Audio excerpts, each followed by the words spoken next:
Project 613, Day 4. Continuing with the definitions. How to define a mitzvah as part of the 613 mitzvot. Let's say there is a type of mitzvah that must have preparation beforehand, like sitting in the sukkah on Sukkot. In order to sit in a real kosher sukkah during the holiday of Sukkot, you need to build that sukkah. Is building the sukkah considered a separate mitzvah? No. In order to wear tefillin, you have to make the tefillin properly. It could take a long time. There's a lot of knowledge one needs to have in order to produce a kosher pair of tefillin. Is preparing tefillin considered one of the 613 mitzvot? No. You might be involved in mitzvah preparation.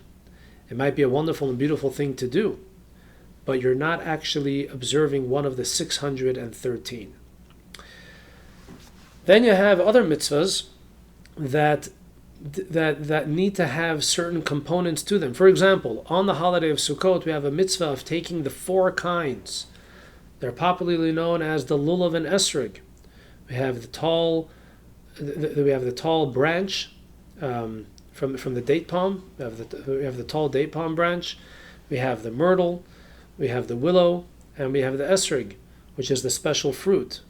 Is this considered 4 separate mitzvahs of the 4 kinds? And the answer is no. It's considered one mitzvah to take the 4 kinds on Sukkot.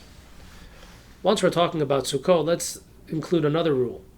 There is a law, there is a mitzvah to sit in the sukkah for all 7 days of Sukkot. Does this mean that we have 7 separate mitzvahs of sitting in the sukkah? No. It is one mitzvah to sit in the sukkah, and this one mitzvah can be observed for 7 days. And finally, in Judaism, everything comes with a consequence. You do something right, you get a reward. You do something wrong, there's a punishment associated with it. And some negative commandments come with a consequence that is meted out by the Jewish court. There are a lot of details associated with this, but just to keep this simple with regard to counting out the 613 mitzvot, here's another rule.